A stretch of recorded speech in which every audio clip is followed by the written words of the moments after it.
and thanks everyone for being here. Thanks, Jim, for giving me this opportunity. This is my first show that's not an open mic night. First one.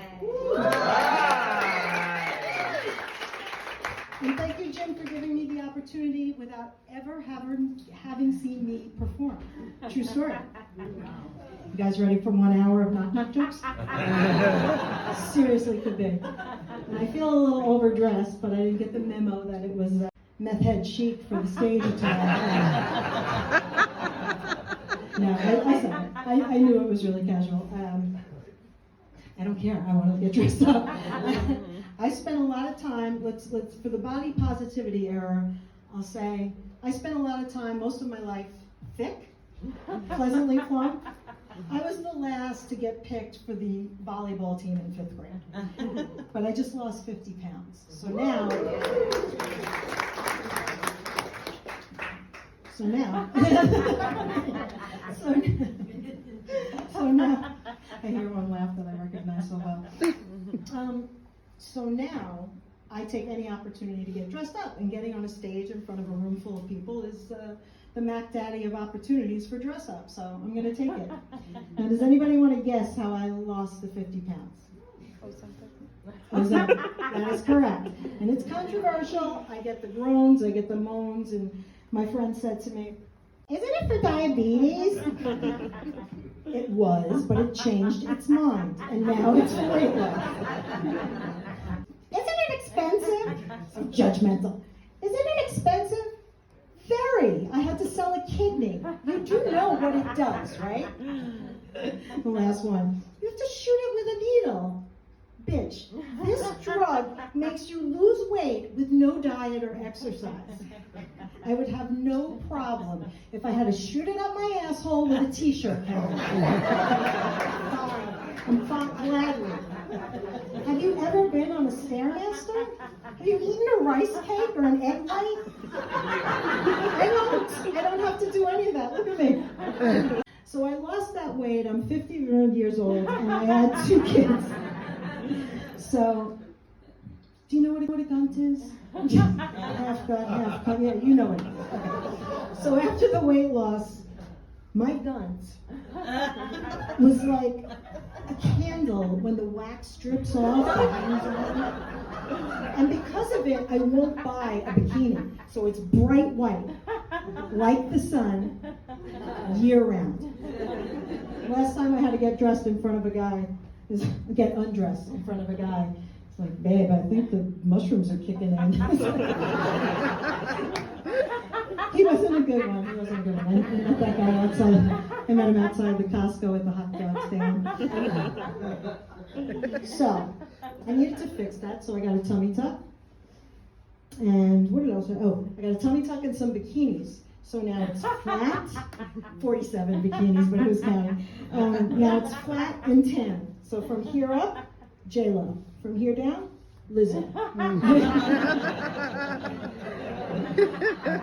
I do have 2 kids, and the 2 kids I mentioned before are here. I know. And they're away at college, so it's really special that they're here tonight. And they called me yesterday, to say they were coming. Do you know how much sex was in my act? The whole thing. I had to scrap the whole thing. And I was, hey, no problem, great, I'm glad you're here, guys. So, yep, I lost it again. Okay. I recently celebrated 9 years of continuous sobriety. And my daughter came to my celebration, and she brought my handicapped mother, and she took care of her. She showed up early, she got me a card, she sat right down in front, and when I got up in front of the room to thank everybody, I thanked everyone in the room except her. I really did. So this makes up for it, right? We're good now? So I did buy a lot of new clothes, so I hope the 2 of you are planning on driving back to Boston tonight, because, you know, the weight loss and everything, your 2 bedrooms are my closets now. I'm only kidding, I Airbnb your rooms. But Marina, Yolanda and Tim said they would sleep in the closet on an air mattress, so you're fine tonight. But with them gone, I'm an empty nester. I'm driving out, sorry. And I'm going to see how I can relay to you what it's like going from a single mom of 2 teenagers to an empty nester. There's no way to describe it. Like, they were home in the summer, right? There's no school in the summer, so they're home. They need meals cooked for them. They're generating laundry. There's tons of garbage. We are just, it goes, there's so much. Preparing for college, first time, moving them into college. It was a lot. And then you get home and you're an empty nester. So I try to make an analogy to explain what that felt like. So picture you're riding a rodeo bull, but not a regular rodeo bull. This rodeo bull just did an 8-ball of cocaine in the barn. And you're on him, and you're out there, and he throws you, but you land on a cushiony lounge chair on a beach in Hawaii. I'm sorry, kids, it's true. Like a coconut drink, cool breeze. Lost it again. All right. Remember before you left, I would make coffee in the morning. I go to the fridge, and there's 30 things that I don't eat, use, or like. Leftover McDonald's, leftover Wendy's, ketchup bottle, open ketchup bottle, pliable, another open ketchup bottle, ketchup from McDonald's in the packets on the ketchup bottle. There's my half and half. Now my whole fridge is just half and half. And Ozempic. Just room. There's nothing but room. Stop fucking with my kids in 1 minute, but this is the last one. So remember how I said I have 2? You notice only 1 came to the 9-year celebration. So when I sat and watched my son's empty chair at my celebration, I have to say, it was the first time in 9 years I thought about picking up a drink. It's so dark. You got so quiet. I thought you know that was a joke. But you're coming next year. You'll love it. It's my 10-year anniversary. What we do is like the celebrity impersonators. There's one of those like backdrops, and you take the pictures with the props. There's none of that. There's bad coffee in a church basement with powdered creamer. All right, now I'm done picking on you guys, but I love you. I'm so happy you're here. They're just jokes. Okay, so did you guys hear about last month, John Bon Jovi saved someone from jumping off a bridge? Yeah. That really happened. That's insane, right? So I kind of have a scenario in my mind of how that shit went down. Can I do a little performance art and show you what I think happened? Yeah. So here she is. She's standing on the other side of the railing, looking down at the water and saying, "This is it. Goodbye, cruel world." Hey. Trying so hard not to laugh. Hey, don't jump. It's me, singer-songwriter John Bon Jovi, here to save you from jumping off this bridge. Bon Jovi?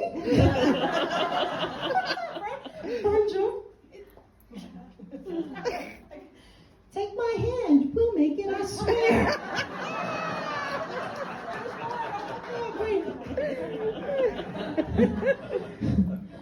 But life isn't worth living. It is when you're living on a prayer. Now be careful, this bridge is slippery when wet. These are Bon Jovi songs. The jokes just write themselves. Okay.